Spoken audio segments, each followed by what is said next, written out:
I'm Kenny Mack, very grateful recovered alcoholic. I have a surrender date of October 28th of 2018, and for that I'm truly grateful.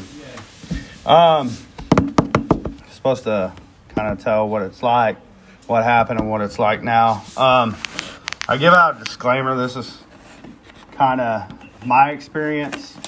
Everybody's got a different experience. It's not that extreme, but it was tragic and pretty bad for me. I wasn't one of those guys that went in and out of prison or anything like that, which I'm not knocking that.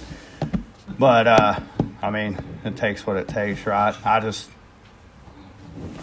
never mind the body, I was pretty quick on my feet when the cops got behind me. So, I grew up in Odessa, went to Permian, graduated 01, didn't make bad grades, was pretty popular. I wasn't the most popular. Hated playing football, didn't want to do that. That Permian politics and all that stuff, Friday Night Lights, this wasn't my thing.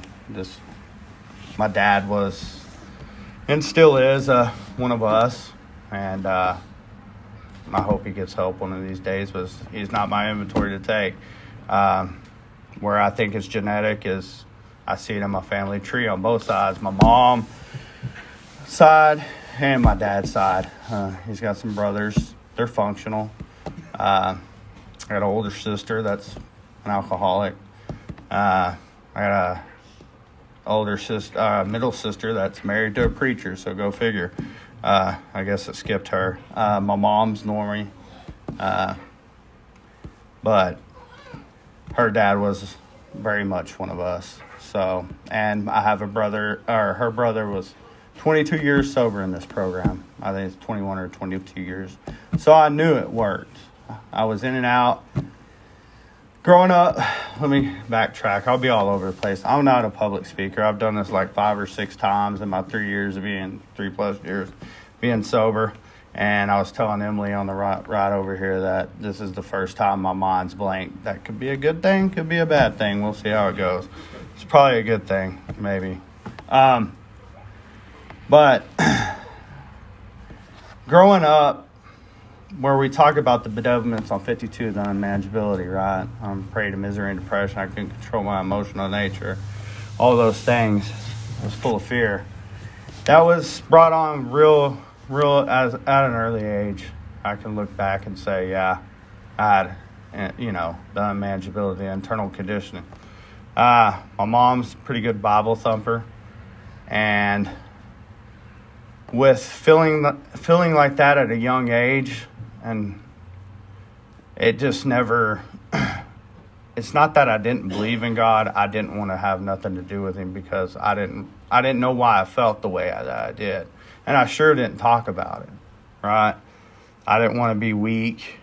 And I wore all these masks growing up to make it look like I was okay or to keep the heat off my back because I really didn't want y'all to find out who I was, which was a scared little boy. That was, I could say 8 years old. I could probably use a shot of vodka. And it just fear drove me a lot to do things. As far as OCD about things, I was batshit crazy on the inside. 12 years old is when I took my first drink. And there's drugs in my story, but I try not to war story because it's just not my thing. I try to talk more about what was going on internally.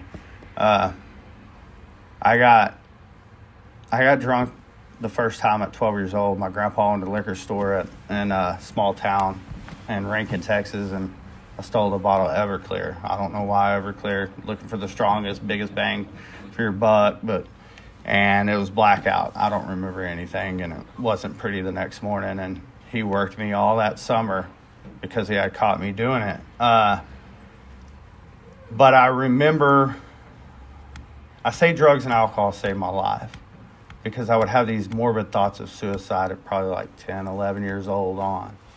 And it wasn't that life was bad. I mean, there was growing up with an alcoholic, drug addict father, I mean, it's not a happy home at times, but my mom tried to make it the best that she could and do the best that she could. She stuck with him for 30 years, off and on, until we all got out of the house and they finally split because he just went out of control. He was functional for a long time, but he was one of those guys that would just stay gone. And I always said I wouldn't be like him, but I turned out like him, or if not worse in some areas, to be honest with you.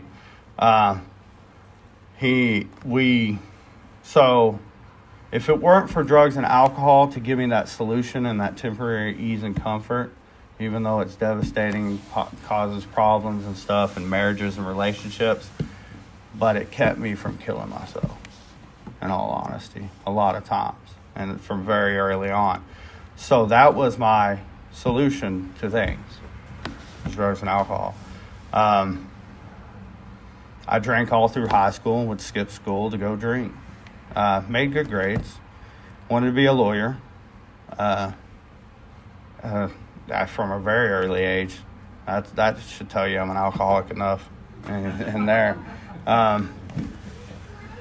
Did some law classes and got into the oil field thing when I was 18 years old. Working for a big oil company, oil field outfit. My dad actually got me the job. It was a favor. It was one of his favors. He called in or something. It was about the only thing he ever did for me that was right. And I figured out that, boy, they let you can hide drinking and drugging, especially if you're traveling in the oil field. Because I was on the service industry side at the time, the drilling side, and I could travel around and stuff like that. And it was awesome. So why go to college anymore? You know, I made good money, just quit. And then, you know, ups and downs of the oil field, but I always maintained keeping a job. Worked my way up. At 21 years old, I married my first wife, and we were high school sweethearts. But I think I married her because I knew she was a good woman, and she wouldn't mess around with me, and I could go do what I wanted. And she was pretty naive about a lot of things as I traveled and didn't ask a lot of questions and stuff. About 2000, I'm 38 now, about 2009, we had triplet girls, they're 12 years old, they turned last week, 12 years old. We decided to get pregnant. I figured getting pregnant will make me love her. I never really loved her like you should love a wife. It just settled, basically. It's nothing against her. I care for her as a person. It's just wasn't my thing. So I figured that would make me love her. But if you're having multiples at once and they're your first kids, it's going to drive a wedge between you. And it did. And I really kind of ramped up on my drink because I had to be at home more. I took a production job in the oil field where I had set days off and I could be at home more instead of just being on the service side where no telling when you're going to get a day off. And I figured out that when they were about 1.5, I didn't want to be with her no more. And I cheated on her and done, things alcoholics do. So I just surprised to her, come home one day and told her I'm leaving her. I was still going to be a dad to my kids, but it really spiraled out of control. I got with a woman and married her 6 months after my divorce in Vegas, and she was one of us. And she let me do what I wanted to, didn't ask questions, and did it with me as long as the money kept rolling in. I took a job with, at the time, it was the largest corporation in the world and the biggest oil company in the world, ExxonMobil. And I had arrived, right? Success. And I really spiraled out of control with everything that was, going on internally. I was good at what I did, but I was cocky, arrogant, all those things. As soon as they found some reason to get rid of me after a couple years, and that was my identity. It was my identity was always wrapped up in these different things, either a woman or a job or a career, And once I'd lost that job, I really spiraled out of control. They fired me, and I couldn't find a job for 6 months. I was smoking meth too at the time, so it's kind of hard to really want to go out and get a job when you're getting stuck mode. But I would always cross addict. Well, if I quit using drugs, I'd be drinking or what have you. Well, at least I'm not using drugs, or I'm not doing this, or I'm not doing that. The only thing I really didn't get addicted to, or whether it really wasn't my forte, was gambling. But other things, women, sex, booze, drugs, what have you, I'm gonna go full bore. I had an opioid addiction at one time, and just everything was just I was powerless. Anything that made me feel better. We talk about we're talking about the internal condition. It was anything for me not to feel how I felt inside. If you made me feel better, all for it, right? As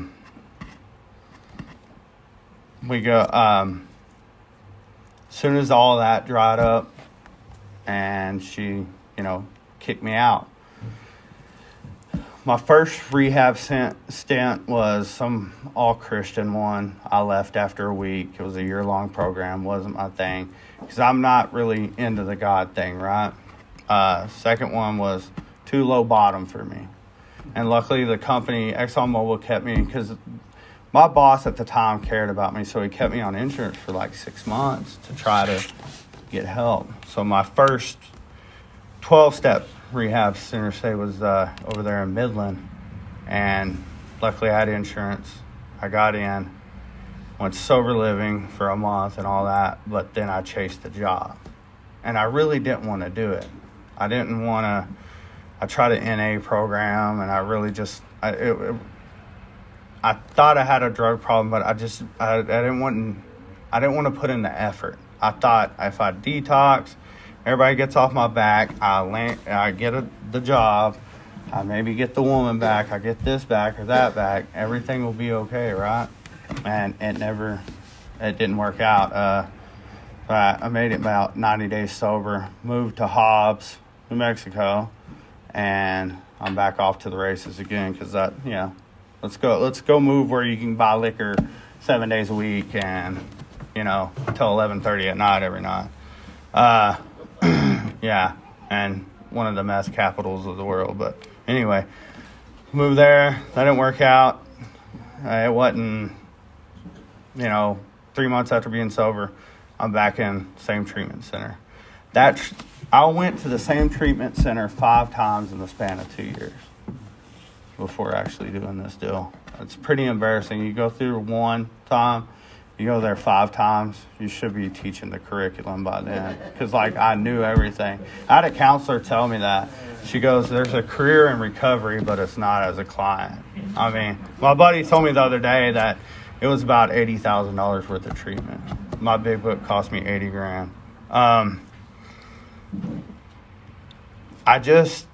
The thing was, those last, I would get a little closer, 1, 2, 3, 1, 2, 3, 4, 1, 2, that step 9 scared the crap out of me.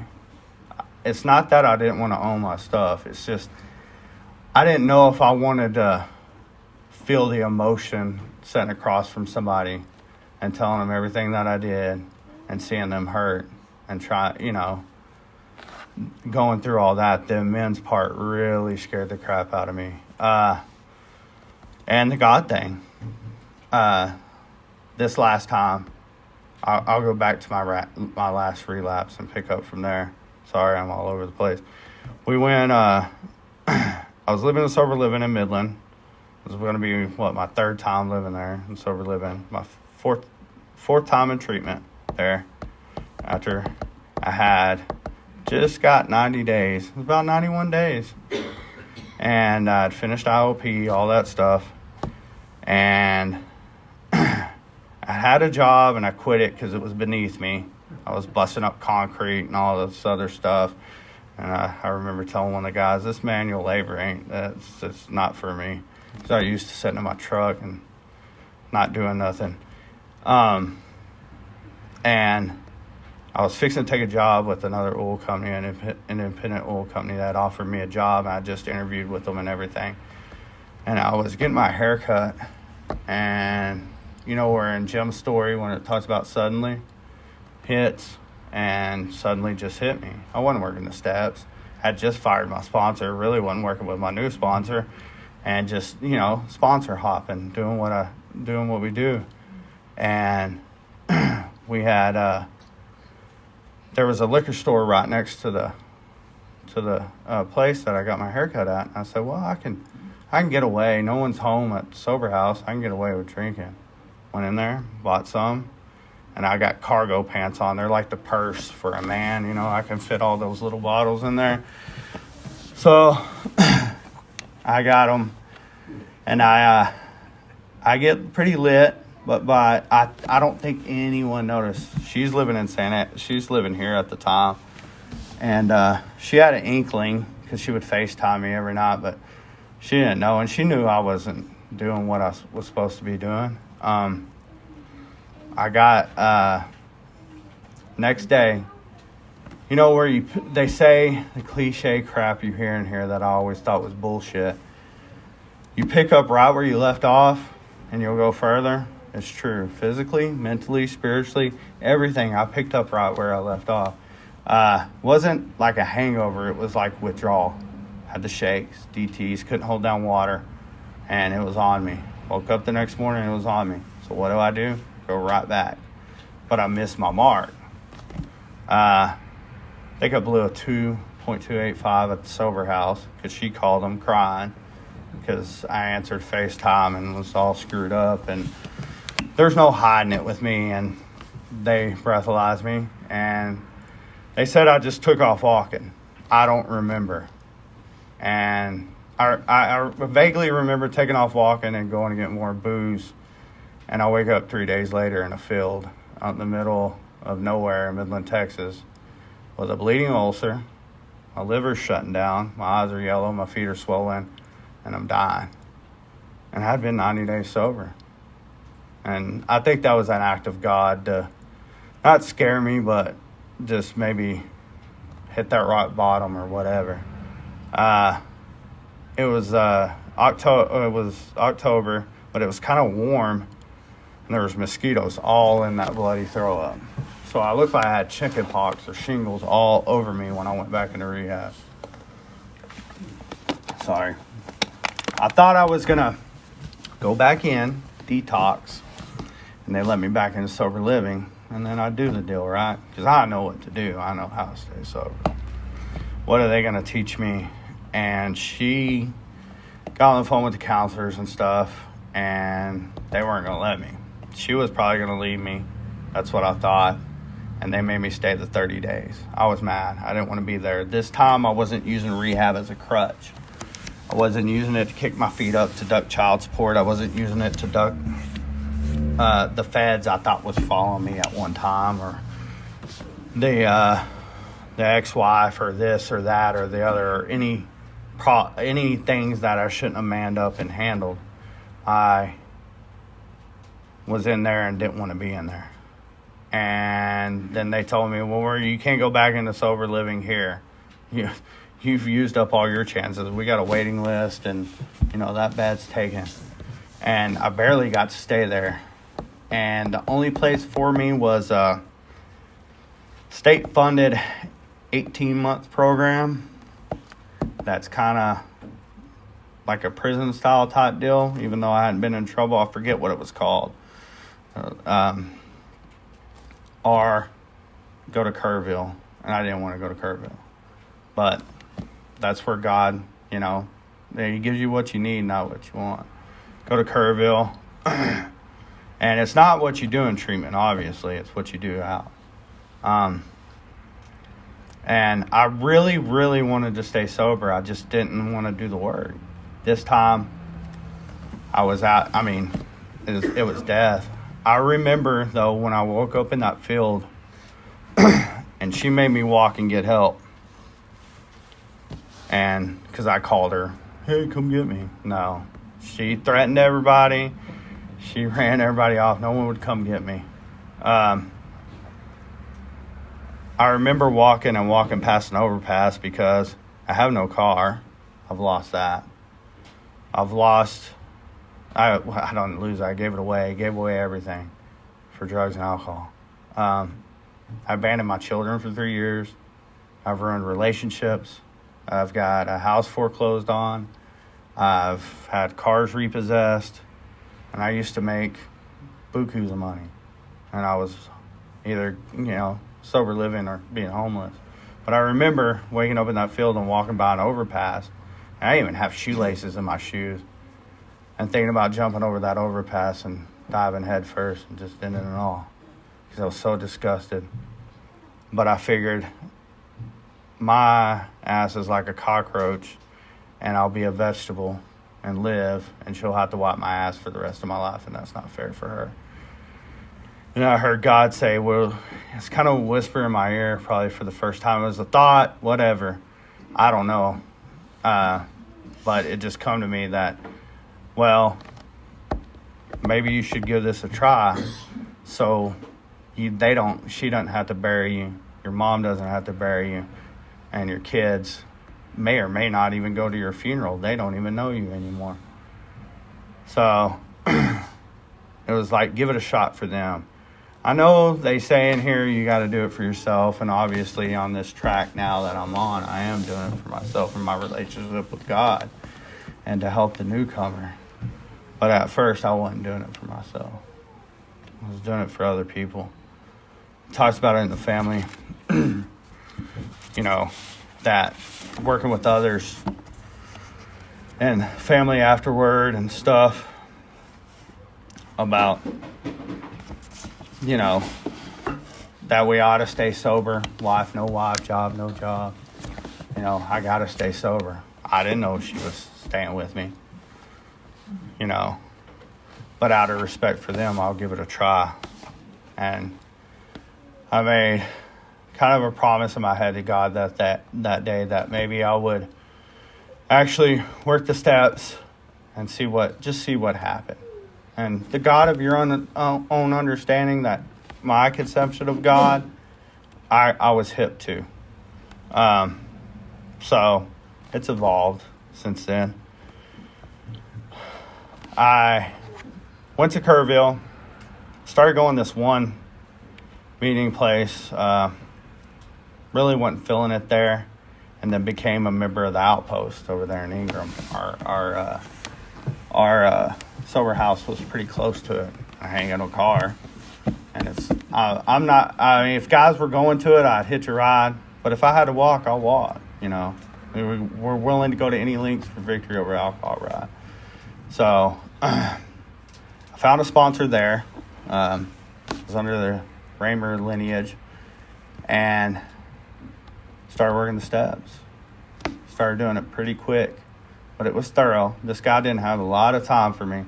He sat across from the table, and we pounded step one, powerlessness. We started from the title page to the preface. And all those, I started actually, instead of trying to quote the book, is learn the book and apply it, right?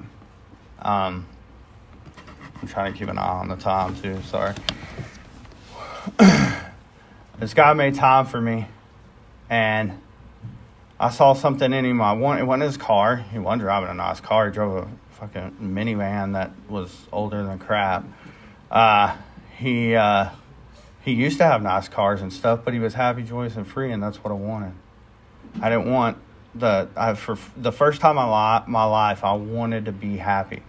I wanted to stay sober and see my kids grow up. I wanted to get married to Emily. I wanted to do things in life for the greater purpose, just not to get the freaking heat off my back, just not to be bothered, because I would give in. I was the type of guy that would always give in to things. I gave in to the marriage just so she would shut up, and it would, leave me alone so I can drink and use. So I did it pretty quick. Every night we met and we did it. And I was making amends 11 days out of treatment. I was on the 9th step. I was sponsoring 60 days sober. I had my first sponsee. When the 3rd step, we talk about it, when it's talking about right after the 3rd step prayer, he said, I want you to not just say it, because I faked it till I made it all my life. Don't say it out of every time you're saying it. I know you need to take the actions to do it, and God will pick up the rest. But actually try to get it from your mind to your heart, because he said it's a contract to God. He was telling me that Dr. Bob back in the day the guys would either sign the Bible, and the Bible make a contract out to God, or in their big book. And he said the most overlooked step, part of the 3rd step was we thought well before taking the step, making sure we were ready that we could at last abandon ourselves utterly to Him. It says abandon, go without reserve. You're deserting everything. You're gonna give everything to God, and you're just gonna continue to do that. And so he had me kind of write a contract out to God, and then we read it at the Empty Cross over there in Kerrville. I don't know if y'all have ever been to that, on our knees. And at the time, I didn't really mean it, and I was taking the action. And when it was time to make amends, we went on, did a 4-step. We did a 5th, 6th, 7th, 8, made my list. I went to make 9. It wasn't this yes, no, maybe column things on that I've done before on amends. He said, no, you're going to make the amends that's holding you up and you don't want to go make first. He said, you're willing to go to any lengths, right? Let's make the hardest one first. It was amends to my first wife, my baby's mama, that I didn't want to make. And it was, I'll be honest, this first time I said it from the podium, is just sign my rights away to my kids. Is what she wanted me to do. And I didn't want to make it, because I wanted them back in my life, right? That was the hardest thing I had to do, was call her that day. And he goes, it's not to say that God won't make you. That's up to God. But you got to get free from this, because this one's holding you back. Because I resented her. Because I knew what she was going to make me do. And why wouldn't she? Abandon them for 3 years. They don't know me. The most precious 3 years of their life, I'm not there. I made that amends that night, and I wanted to drink. I hated making that amends. I wanted to drink that night. She was in Kerrville. I couldn't make it face to face. She wouldn't meet with me, my first wife, or anything like that. And I didn't have a car to go to Odessa. I could have took a Greyhound, I guess. And they,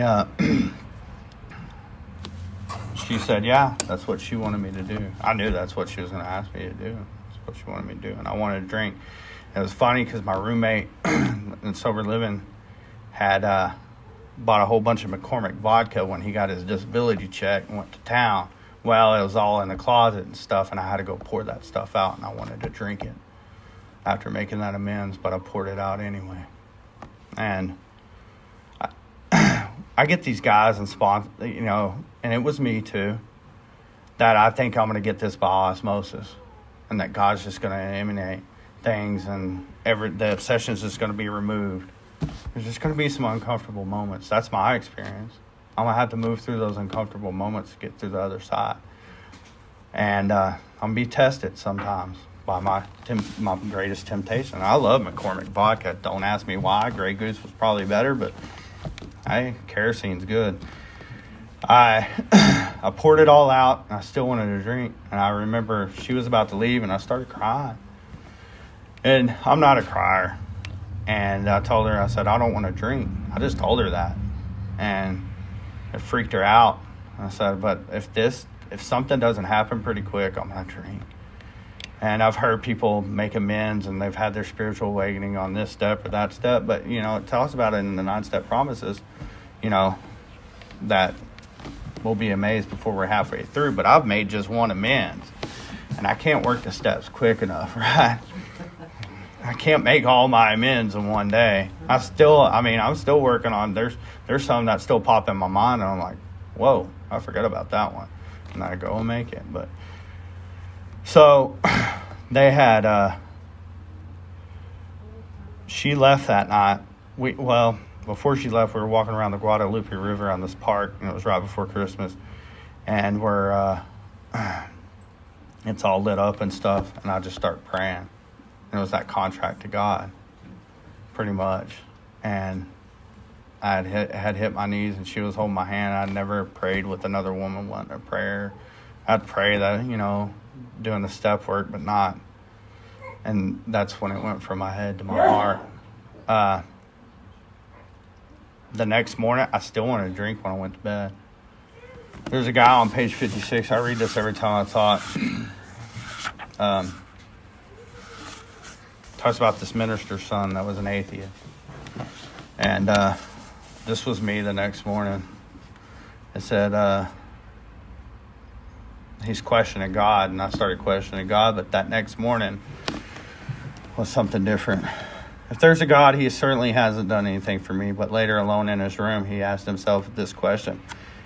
Is it possible that all the religious people I have known are wrong? While pondering the answer, he felt as though he had lived in hell.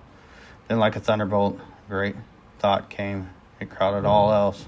If you were to say there is no God, this man recounts that he tumbled out of bed to his knees in a few seconds. He was overwhelmed by a conviction of the presence of God. It poured over him and through him certainty and the majesty of a great tide at flood. The barriers he had built through the years were swept away. He stood in the presence of infinite power and love. He had stepped from bridge to shore. For the first time, he lived in conscious companionship with his Creator. Thus was our friend's cornerstone fixed in place. No later vicissitude has shaken it. His alcoholic problem was taken away that very night years ago. It disappeared, save for a few brief moments of temptation. The thought of drink has never returned. At such times, a great revolution has risen up in him. Seemingly, he could not drink even if he would. God had restored his sanity. What was this but a miracle of healing? Yet its elements or simple circumstances made him willing to believe. He humbly offered himself to his Maker, and then he knew. Even though as God restored our right minds to this man, the revelation was sudden. Some of us grow into it more slowly, but as all who it has come to all is honestly sought him. When we drew near to him, he disclosed himself to us. That next morning, I woke up and I felt the presence of God. My hair stood up. It was weird. I hit my knees and was crying. And the light in the room was different. My roommate was telling him to come drug test me, that something was wrong. He was freaking out. I didn't want to drink. I hadn't wanted to drink since that day. And I made a promise to God that I would continue on the rest of the work. Like I said, in 60 days, I had my first sponsee. I've had way more failures than successes, but that's kind of the nature of this beast.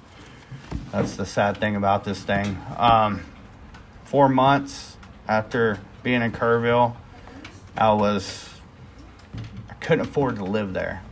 Child support would not get lowered. They will not lower it. I put in all kinds of appeals, and they wouldn't do it. And it was eating up half my check. I was making $11 an hour at the golf course. Loved it. But child support took $5.50 of that $11 an hour. And it was not I couldn't even make rent, much less get a car or do anything. So it was time to leave. I probably stayed a little too long where God slammed the door on that place. But it was beautiful. I missed that place. Came here, got into a sober house here, stayed a month, and God just opened, bam, bam, bam, doors.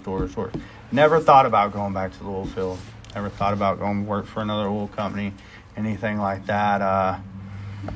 Emily was working in the nursing field, trying to go back to school. She wanted to be a substance abuse counselor. She had gotten hospitalized for almost 2 weeks, and she was going to have to quit her job. And I was making $14 an hour in an electric company here when I first got here, and child support was taken half. And so the breadwinner is about to have to quit her job. and I was sponsoring guys. I was on fire about the program, on fire about God. And I say all this to give somebody hope in here that God will keep showing up. Not to brag or boast.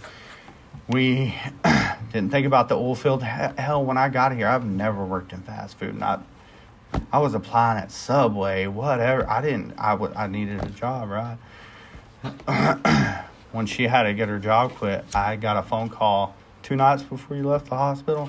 She was worried. I wasn't worried. I was like, God's going to show up. God's going to show up. I just, that gut feeling, God's going to show up. God's going to show up, And he, new oil company, well, they've been around for a couple of years, but they're fairly new. I mean, you're only 5 years old. You're pretty new in the oil game. Called me and asked me if I wanted to come talk to him up in Big Spring. And I was like, yeah. And God opened the door there. I was kind of trying to chase him away. I didn't want to go back to the oil game, but that's my career. They gave me a job. Gave me everything I wanted, everything I asked for. It was the weirdest interview I've ever been. It was like 10 minutes long. It felt like I was being pushed out the door. They didn't ask me anything I knew. I don't know where they got my name or how they even knew. I still don't know. Don't care. It's God. It's got to be. Got that job and been with them ever since. Grown with them. We had 3 layoffs because new company. Went to that negative number. That Friday we laid off 30, and I was a contractor. I stayed. I'd only been there 9 months. God kept opening doors. Now I'm training guys. Actually they made me a company man, so I'm not a contractor. I don't have to worry about looking over my shoulder. My mom, I was 9 months sober, is around the time, a little after I got that job. My mom that didn't turn her back on me, but she was tired of seeing me kill myself slowly. That death of 1,000 razors. She moved from Phoenix, Arizona to San Angelo, Texas to be closer to us. And that's been a blessing. It's not the job. It's that I'm dependable today. That I have purpose. I'm not a crier, I promise. Because I've never had that. My purpose before was go out, score, go out and get drunk, and be an ATM to somebody else. That's what I always felt like. Wasn't I an ATM? I don't know, but that's what I felt like. That feeling of uselessness, right?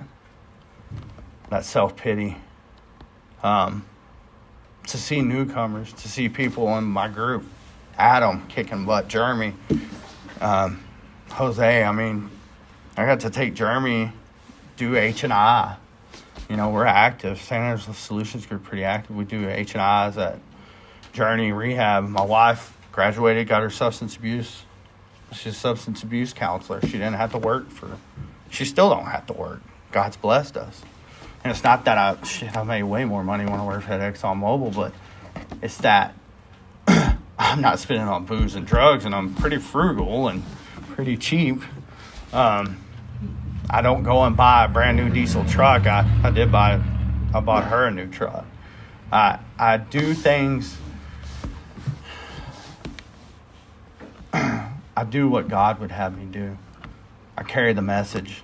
I work 80 hours a week. I still stay busy in the oil field. I sponsor 12 guys right now. I work 80 hours a week. And God finds time. And I'm always taking new sponsees. We do, like I said, H&I. I chair a meeting. I couldn't make Adam covered for me because I couldn't make it the windstorm up there. It was like, I swore it was a dust bowl the other day. It was, ugh. But Adam, I have people that I can count on and people that can count on me. Life has purpose today that I can be trusted. My family used to call me Circle Kenny. And my mom said one day, she goes, because I was, same thing over and over, making the same promises, doing the same thing. And she said, no, you just did a 180. all those things that I used to do and all those things that I did that were terrible are exactly who I'm not today, or I try not to be. You know, it talks about in the book, when these things crop up, they still crop up, but it's how I handle them. I have a slew of people that hold me accountable, and I'm grateful for it. She takes my inventory better than anybody. Trust me, I take hers too. She's a good Al-Anon. She's about to start a new Al-Anon group coming up. She's going back to get her bachelor's and then hopefully her master's in regular counseling. And trust me, you don't get in substance abuse for the money. But we don't need it. We don't need that. My life is, if I lost my job, if the house got taken and all that, we got to move into a new house. Went from a 1-bedroom apartment to a 3-bedroom apartment to getting a house. You know, and that's the nicest house I've been in. I've had nicer homes on the outside looking in, but it feels like home because that's where God's got me. I didn't want to be in San Angelo. All I had was a lake, and it wasn't, I mean, it's not, we used to call it Permian. Us Permian kids called it nasty water because we'd get drunk and puke in it, right? We'd come visit. But no, I love it here. You couldn't chase me off with a stick. I love San Angelo. Go back to Odessa. Wow. But it's just having purpose where our group is starting to become a family. I have a guy, how I got involved in San Angelo Solutions Group's funny. One of my buddies, I seen a big book. He's working, one of my automation guys at work. And I seen a big book in his truck, and I said, "You a friend of Bill W?" "Yeah." We got to talking, and that's what it's about. Stuff like that. We do things as a family, and we carry the message to newcomers. It's not about me anymore. To see the light come on people's eyes, to people to get fired up, that's what it's about for me. It's not about any of this other stuff that I was worried about. My ego is, my cup runneth over. You know, it's to be asked to do this. I'm recording it for my buddies, but trust me, I won't ever hear my own voice. I don't think I sound like a hick, but I do sound like a hick. But and she doesn't even worry. That's the biggest blessing. I hadn't gotten everything back that I want, but if I did get it back, what's gonna happen? I mean, that'd be too perfect. I hadn't seen my kids. I didn't sign my rights away. We're working on some court things with that issue, and it's not court ordered, and I've given her time, but that's between me, her, and God, and it'll work itself out in God's hands. Life's not perfect, but it's what am I going to do? Am I going to keep on living this purpose-driven life, or am I just going to be another statistic? I know 14 people that died this year. Most of it around fentanyl. But it's fentanyl, a lot of alcohol too. 2018, the year I died, or got sober, died. Well, my old self died. I was reborn, right? 2018, the year I got sober, 19 people I personally knew died, drugs and alcohol. One of my best friends, they didn't find him for 17 days, and his cat was eating on him. They did find him. We're seeing it a lot, but this recovery thing is not, the spiritual path is not easy. And being neck deep in recovery, her she's not even one of us, and she's a substance abuse counselor, and then us being, trying to carry the message, and me, people knowing in Midland, Kerrville, and here between recovery, we know quite a few people, and you see them pass, and it's sad because they never get it. And it's not that you hear families say, well, I think he's got to hit rock bottom or whatever, but if that rock bottom really, is it a house getting taken? Is it a car? For me, it was none of those things. It wasn't even relationships being taken away, right? I think the rock bottom was more of a gift of desperation when I finally grabbed that hand of God and got sick of living this way and wanted to be happy, joyous, and free. But I appreciate each and every one of y'all, and that's all I got. Thank y'all.